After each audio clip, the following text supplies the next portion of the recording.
the VP series, now this has to be talked about. Because the VP series was in many senses more important than the final.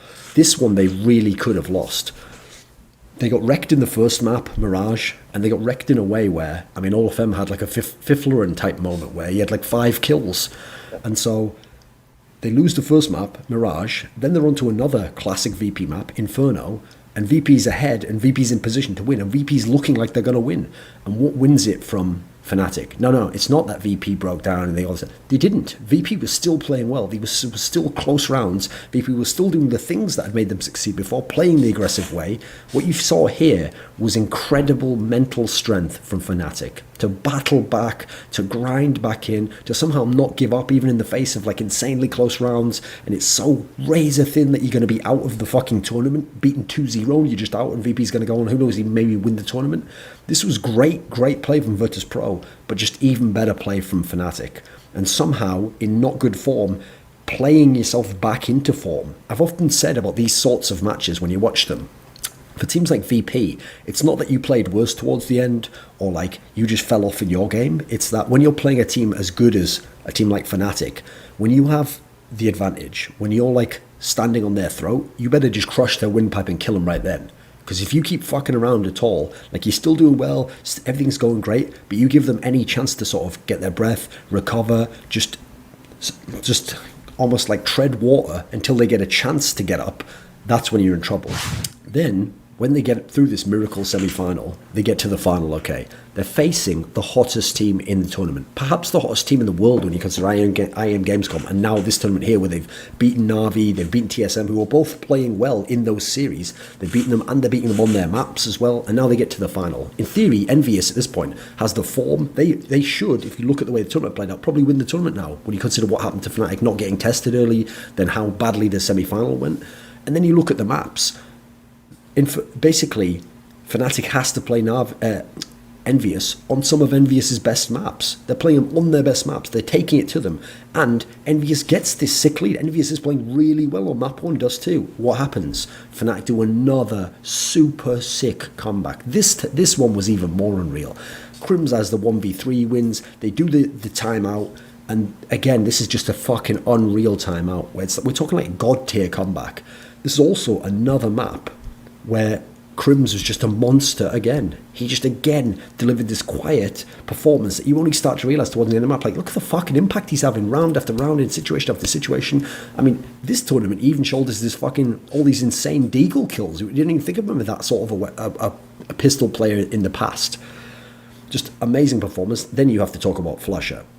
Now, over the whole tournament, flusha was probably the MVP. I've never seen... He usually in the past has been streaky. This time he consistently had a big tournament. And in the final, it's not just the kills he got, it's the impact kills. He just got so many of those just flusha things rounds that really did tip things and win the game for Fnatic and allow them to win. Where at times, Olaf, it's that again wasn't always dominating. Beyond that, beyond having the best player, they had the best stars and the best star combo because they had Get Right and they had Forest. Now in the early days, we're talking about not the full 7-month span, but for about the first... let's see actually. Let's say the first 4 or 5 months of that 7-month span, Forest was right up there as well. He was the second best player in the world, and he was having crazy, dropping mad frag totals, and he had very sick aim. He had one of the sickest aims in the game. And because he's on the entry side of the equation, you had one of the best entry fraggers in the world. I mean, admittedly, second entry after Freiburg, who's just wrecking sites, opening them, bodying people in the head with sick aim. Then you've got Get Right coming behind, who's so good at clutches. This combo here won so many games for an IP, and they were just unbeatable pretty much. Their skill would win the mad CT rat sides, and then with this sort of a setup on T side, they were just bodying teams even on T side, when at the time CSGO was a very CT-sided game.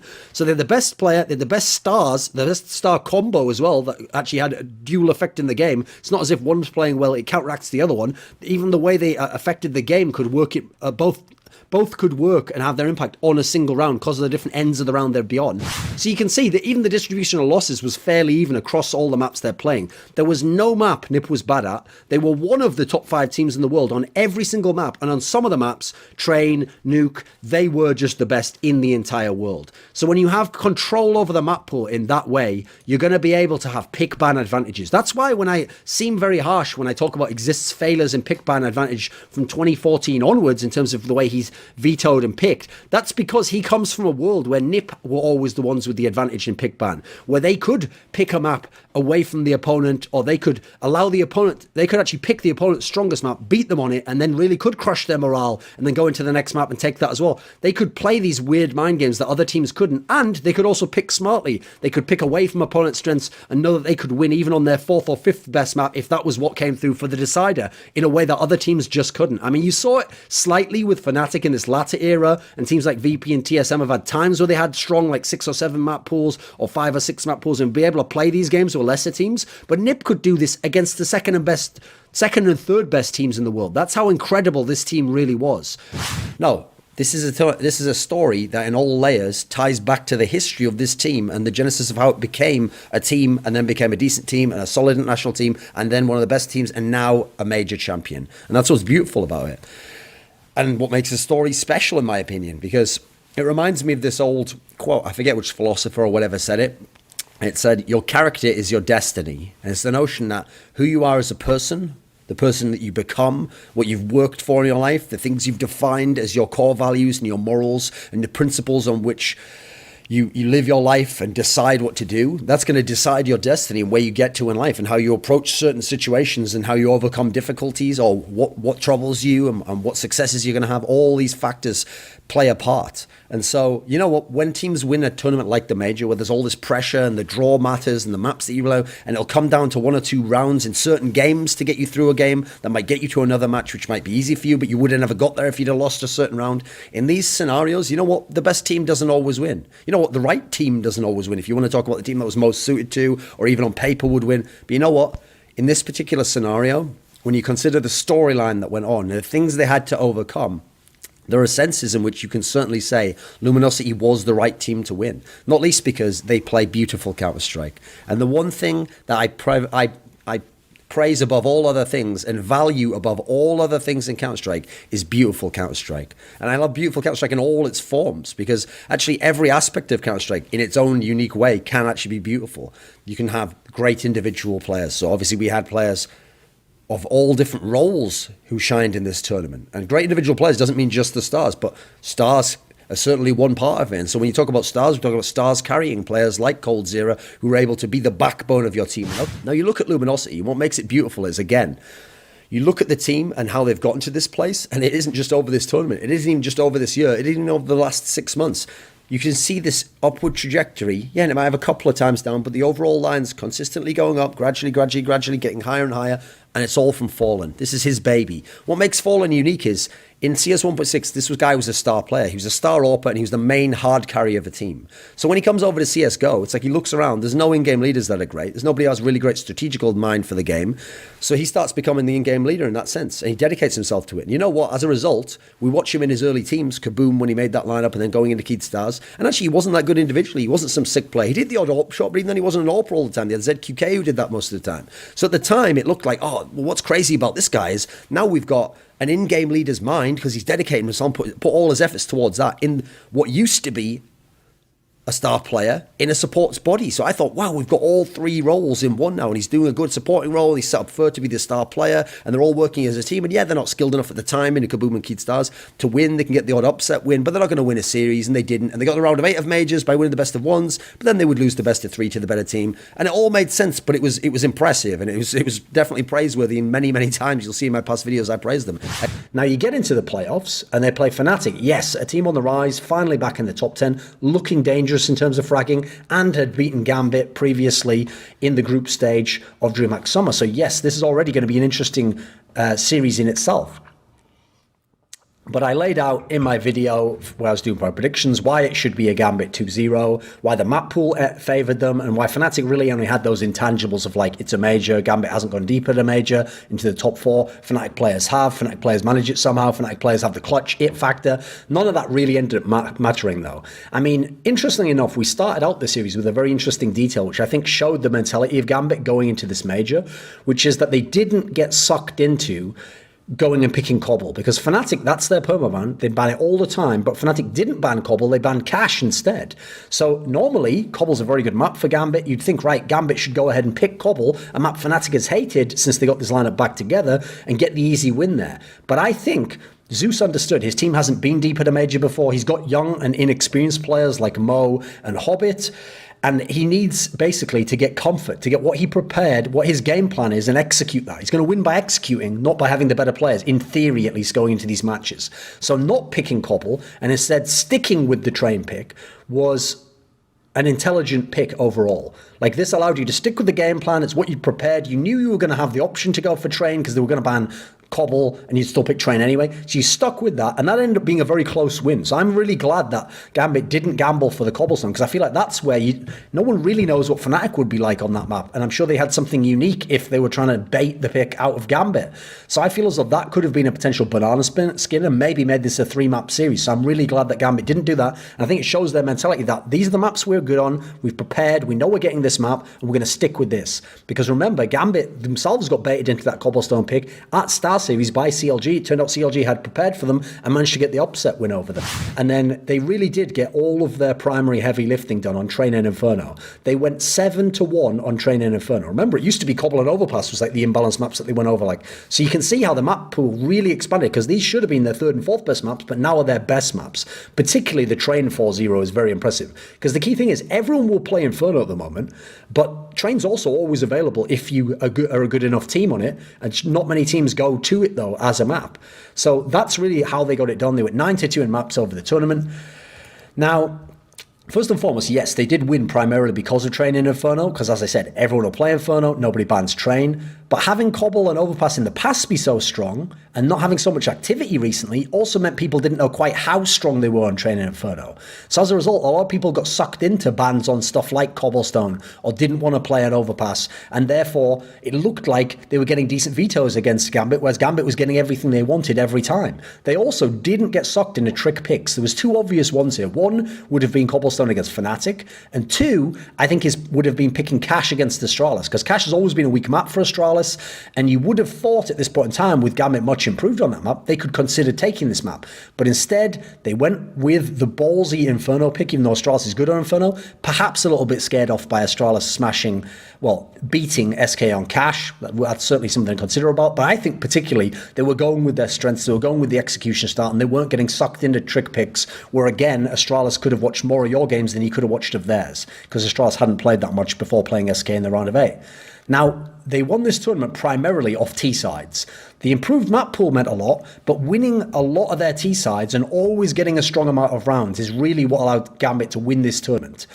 Now, what made Skadoodle the best player overall was, first of all, he added something they didn't have elsewhere and very rarely ever have when he's on the team. Secondly, he had really good poise under pressure. So what he would do is he wouldn't have insane rounds where he killed everyone, but he'd get really big 1 or 2 kills that were like middle of the round kills that prevent the execute coming in, and FaZe doing those bully tactics of like 3 guys just rushing you straight up dry with AKs out, all 3 aiming at you, and you have 1 or 2 guys there who have the numbers disadvantage, the weapons disadvantage, and now are facing a really scary prospect and probably going to get traded on anyway. He got a lot of kills there. Funnily enough, he actually missed tons of flicks. This wasn't like Skadoodle 2014 or 2015, who was a monster at all types of AWPing. He actually missed a lot of the kind of like really fast reaction shots, even on the people in the side, etc. But he hit seemingly everything close to mid-range. And obviously a map like Inferno, you're going to get a lot of mid-range action if you want as an AWPer. You can choose the distance when you're CT side on that map. Stewie2K had some hero plays, as mentioned before. He really came alive and redeemed himself for that first map, which could have lost him the tournament outright. Tariq had monster impact plays all over the map, and I was very impressed, presumably by some of his calls not to rotate on the CT side. Also, obviously, had a great T side on Mirage. I think that, funnily enough, what I loved about this game was that Cloud9 actually won this map, this game, playing NA-style Counter-Strike. They did push through smokes. They did. What would happen is, when FaZe threw their utility, like smokes, like flashes, they would hold on the other side, playing passive lurk angles, waiting for the smoke to dissipate, so that then they could just take a shot into the guy there, or they could peek out, or they could see if they could draw a flash or a defensive smoke from the CT straight after theirs went out. Instead, players like Tariq, like Stewie2K, like Automatic would push through these smokes, make information plays, get kills, get crazy kills themselves. I mean, there was one that FaZe had like that, where they had the Nico one. Okay, crazy in its own right. But they played what you think of as that rank S style, and guess what? It worked. So you know what, Moses? That rank S style's got something to it. Now, listen, it hasn't, in as much as it hasn't won many tournaments and probably won't ever win another major again. But you know what? For this one glorious day, it fucking worked when everyone was playing on in their form, and FaZe did whatever FaZe were going to do, and Nico, for whatever reason, didn't turn up. Now, are Cloud9 the best NA team of all time? Yes, I reckon. I reckon you have to say so, because look at this run here. They beat G2, they beat SK, they beat FaZe. Like I said, third favourite for the tournament, second favourite, third favourite for the tournament. You get a fucking third favourite, second favourite for the tournament. Yeah, that's right. And FaZe, the number one favourite. So that's epic. They didn't get any easy opponents here in the playoffs. They didn't cakewalk their way there. Like, you know what? Gambit beat Astralis last time, but then they busted up Fnatic, and they beat, quite frankly, underwhelming Immortals in the final. So I think this is one of the best underdog run, in fact, it's the best underdog run we've ever seen to win a major. So crazy performance by Cloud9.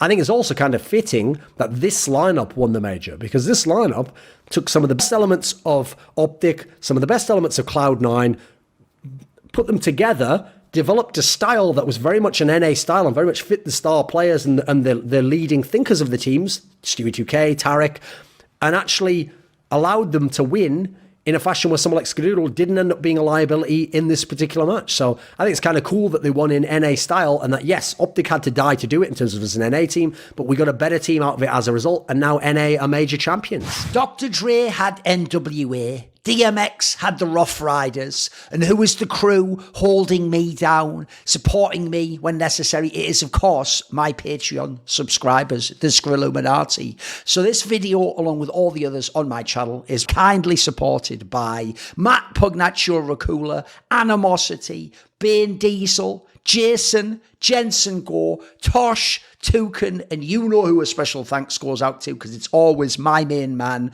Jerky's Minion. Do you want to ask a question for my video AMA? Do you want to find out who are going to be the guests on future interview episodes? Do you want to know who the guests are on my talk shows? Or maybe you'd like to suggest a topic or a guest. Perhaps you even want to take part in one of those lengthy, tailored to you discussions around esports that I do with the top tier donators. If any of those perks or others catch your fancy, then put your money where your mouth is, support me, and join the Illuminati today via the Patreon link where? In the description box below.